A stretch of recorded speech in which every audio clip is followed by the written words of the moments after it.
नमस्कार, एक बार आपका फिर से स्वागत है हमारे इस चैनल पर जहां हम बातचीत करते हैं इन्वेस्टमेंट से रिलेटेड, म्यूचुअल फंड से रिलेटेड, पर्सनल फाइनेंस से रिलेटेड। मैं हूं मोहित कांत और आज का जो हमारा टॉपिक है वो बहुत ही हर साल मैंने देखा है कि दिसंबर से लेकर फेब के महीने तक या दिसंबर से लेकर मार्च के महीने तक ये टॉपिक एक बार बहुत हॉट हो जाता है और वो है टैक्स सेविंग इंस्ट्रूमेंट्स का टॉपिक।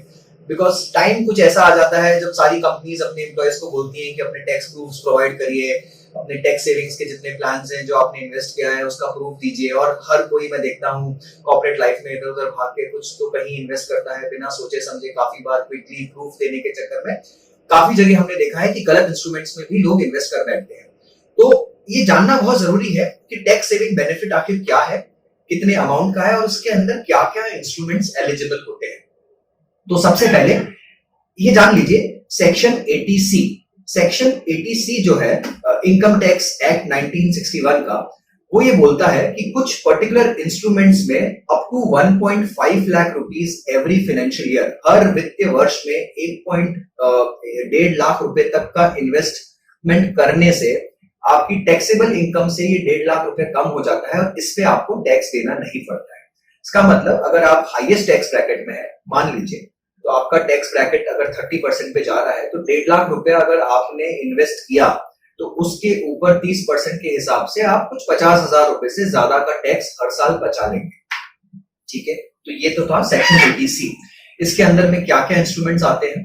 इसके अंदर में हर कोई एलिजिबल है, चाहे आप सैलरीड हो, प्रोफेशनल हो, कुछ अदर इनकम से आता हो, कहीं से भी पैसा आता हो, 80C की एलिजिबिलिटी सबको मिलती है। इसमें क्या क्या इंस्ट्रूमेंट्स अवेलेबल होते हैं? सबसे पहले आपका कंपनी अगर आपके लिए पीएफ डिडक्ट करता है, ईपीएफ में आप कंट्रीब्यूट करते हैं, अगर आप वीपीएफ में कंट्रीब्यूट करते हैं यानी कि provident fund, employees provident fund, voluntary provident fund, तो वो जो पैसा है जो पीएफ में जा रहा है हर महीने कट कर आपकी सैलरी से, वो 80C की 1.5 लाख लिमिट में काउंट होता है। तो स्टेप नंबर 1, अपना सैलरी स्लिप देखिए, पूरे साल का पीएफ अकाउंट में पीएफ का जितना अमाउंट डिडक्ट हुआ है वो देखिए। तो मान लीजिए अगर आपका 50,000 रुपया पीएफ में ऑलरेडी चला गया है वाया आपकी सैलरी में से डिडक्ट होकर, तो उतना आप कम कर दीजिए। आपको सिर्फ अब 1 लाख रुपए और इन्वेस्ट करने की जरूरत है, वो पीएफ का अमाउंट सीधा काउंट हो जाएगा आपके 1.5 के लिमिट के अंदर। ठीक है, उसके बाद पीपीएफ, पब्लिक प्रोविडेंट फंड। तो काफी लोग आपने देखा होगा कि अगर आप यंग जनरेशन है तो आपके पेरेंट्स ने आपका पीपीएफ अकाउंट खुलवाया हुआ होगा जहां पर हर साल वो कंट्रीब्यूट कर रहे हैं और अपनी बचत कर रहे हैं। तो जी हाँ, it was the most popular instrument and it still continues to be the most popular and tax efficient instrument to save money and taxes. ऐसा क्यों बोल रहा हूं मैं? पीएफ की जो दर है वो है 8.6% टैक्स फ्री हर साल। 8.6% टैक्स फ्री एक तरह से इफेक्टिव रेट जो हो गया आपका वो 12 के ऊपर हो गया। तो अगर आप 12% टैक्सेबल पैसा कमा रहे हैं और उस पर अगर आप फुल टैक्स देते हैं 30% का, तब जाकर आपको हाथ में 8% छूटता है। और अगर आपको टैक्स भी कोई 8.6% रिटर्न दे रहा है तो वो इंस्ट्रूमेंट बहुत ही अच्छा है, आप मानकर चलिए। उसमें आप बेझिझक जितना पैसा चाहे लगा सकते हैं। बट पीपीएफ की लिमिटेशन है कि एक नाम में एक साल में आप 1.5 लाख रुपए से ऊपर इन्वेस्ट नहीं कर सकते।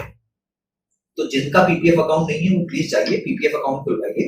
जिनका पीपीएफ अकाउंट है वो साल का आप जितना वहां कंट्रीब्यूट कर सकते हैं जरूर कंट्रीब्यूट करिए, और जितना कंट्रीब्यूट करेंगे उतना आपका वो 80C की 1.5 लाख लिमिट के अंदर आपकी एलिजिबिलिटी में वो अमाउंट काउंट हो जाएगा। तो पीपीएफ जरूर करिए।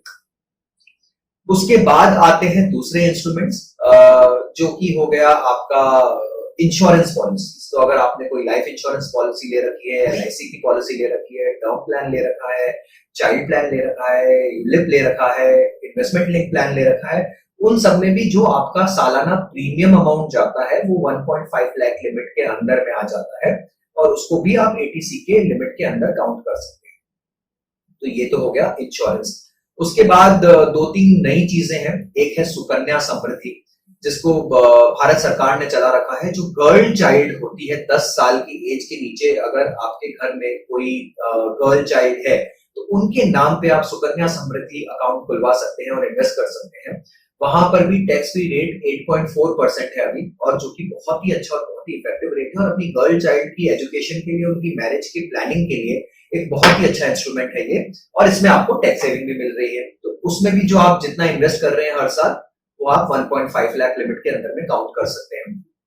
उसके बाद एक और इंस्ट्रूमेंट है national pension saving scheme, NPS. NPS बहुत ही बेहतरीन स्कीम है।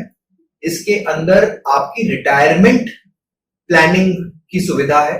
तो आप ये एक चीज आपको जाननी होगी कि एनपीएस में जो अमाउंट आप इन्वेस्ट करेंगे वो बहुत ही लॉन्ग टर्म के लिए होता है और वो अमाउंट एक तरह से लॉक इन हो जाता है। उसमें लिक्विडिटी है, बट वो स्पेशल प्रोविजंस के अंदर में ही आपको विड्रॉ करने की फैसिलिटी मिलती है एनपीएस के अंदर में। तो एनपीएस का टिपिकल विड्रॉल, अदरवाइज ये मेच्योरिटी जो होती है वो आपकी एज 58 या एज 60 पे आएगी। तो अगर आप एक लंबे समय के लिए पैसा को सेव करना चाहते हैं, टैक्स बेनिफिट चाहते हैं, अपने रिटायरमेंट के लिए प्लानिंग करना चाहते हैं, तो एनपीएस से अच्छा कोई इंस्ट्रूमेंट नहीं है। एनपीएस आज की डेट में पूरे मार्केट में सारे इन्वेस्टमेंट प्रोडक्ट्स के कंपैरेटिवली सबसे सस्ता प्रोडक्ट है। इसका जो कॉस्ट एलिमेंट है वो सबसे ज्यादा कम है एनपीएस के अंदर में। बहुत ही मिनिमलिस्टिक एनुअल मैनेजमेंट एक्सपेंस होता है इसके अंदर, कुछ 0.001% के आसपास का एनुअल मैनेजमेंट एक्सपेंस है। तो जो रिटर्न फंड जनरेट करता है वो पूरा रिटर्न एक तरह से इन्वेस्टर्स को मिलता है, राइट। तो एनपीएस में जरूर इन्वेस्ट करिए। एनपीएस में आप 1.5 लाख की लिमिट एटीसी के अंदर लिमिट में भी एनपीएस को काउंट कर सकते हैं और एनपीएस में आपको एडिशनल 80 सीसीडी का बेनिफिट भी मिलता है। तो आप एडिशनल 50,000 रुपए 1.5 लाख लिमिट के ऊपर अगर आप एनपीएस में डालते हैं तो उस पर भी आपको टैक्स का बेनिफिट मिलता है। तो मेरा कहना ये होगा आपसे कि आप अपने टैक्स को इस तरह से स्ट्रक्चर करिए कि 1.5 लाख की लिमिट आप अपना PF, EPF, insurance, Sukanya Samriddhi, tax saving mutual funds में प्लान करें। उसके ऊपर और 50,000 रुपए बचाने के लिए, 50,000 रुपए टैक्सेबल इनकम कम करने के लिए आप एनपीएस में लगाएं। तो 30% का अगर टैक्स ब्रैकेट मान लें आपका, तो 50,000 पे 30% के हिसाब से आप करीब 17,000 रुपए एनपीएस में डालने से एडिशनल बचा सकते हैं। तो NPS is a fantastic instrument. Again अगर आप लॉक इन से कंफर्टेबल है तो जरूर करेंगे। और लास्ट इंस्ट्रूमेंट जो कि बहुत ही पॉपुलर है मार्केट में, जहां सबको इन्वेस्ट करना चाहता है, वो है टैक्स सेविंग म्यूचुअल फंड, जिसे ईएलएसएस स्कीम भी कहते हैं, इक्विटी लिंक्ड सेविंग स्कीम।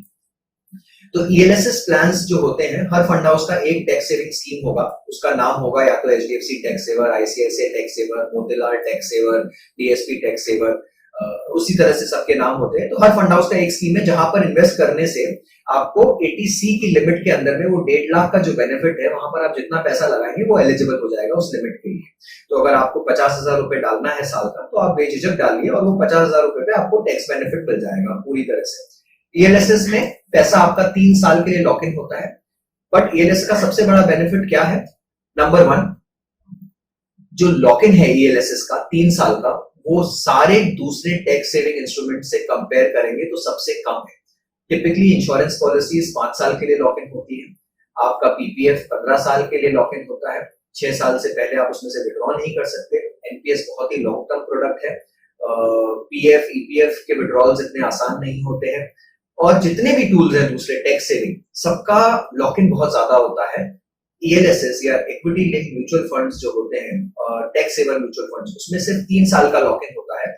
और अगर आप हिस्टोरिकल रिटर्न्स देखेंगे तो सबसे ज्यादा रिटर्न यहीं पर बनते हैं। तो typically equity linked mutual fund schemes या tax saving mutual fund schemes, अगर आप लाइफ टिल डेट रिटर्न्स देखेंगे तो आराम से 12% के ऊपर का रिटर्न इन लोगों ने जनरेट किया है। और अगर आप उसमें इन्वेस्टेड रहना चाहें 3 साल से आगे भी, तो आराम से रह सकते हैं और अच्छा रिटर्न ये स्कीम्स देती है। तो ये थे सारे टूल्स। इनके अलावा भी बहुत सारे इंस्ट्रूमेंट्स होते हैं जहां पर आपको टैक्स बेनिफिट मिलता है। पीएम पेंशन योजना, अटल पेंशन योजना जिसे बोला जाता है, एनएससी जिसको बोलते हैं नेशनल सेविंग सर्टिफिकेट, किसान विकास पत्र, केवीपी, पोस्ट ऑफिस डिपॉजिट्स 5 साल के, आपके बैंक के फिक्स डिपॉजिट्स 5 साल के, इन सब पर भी आपको एटीसी की लिमिट के अंदर में टैक्स बेनिफिट मिल सकता है। बट ये इंस्ट्रूमेंट्स अब काफी पुराने हो गए और उनपे जो ब्याज की दर है वो इतनी अट्रैक्टिव नहीं है। तो मैं कहना चाहूंगा कि इन इंस्ट्रूमेंट्स को अब आप ना करें तो अच्छा है। कौन से ये इंस्ट्रूमेंट्स हैं? KVP, NSC, post office savings deposits, bank के फिक्स डिपॉजिट्स। ये कुछ ज्यादा ही कंजर्वेटिव है और बहुत कम रेट ऑफ इंटरेस्ट मिलता है और इनके इंटरेस्ट पे भी टैक्स लगता है। आपको मूल रकम पे जो कैपिटल आप डालेंगे उस पर टैक्स बेनिफिट मिलेगा, पर जो इंटरेस्ट आप अर्न करेंगे उसको आपको टैक्स देना पड़ेगा। तो इतना बेनिफिशियल नहीं है ये पूरा पोर्शन। कौन से इंस्ट्रूमेंट्स आपको करने चाहिए?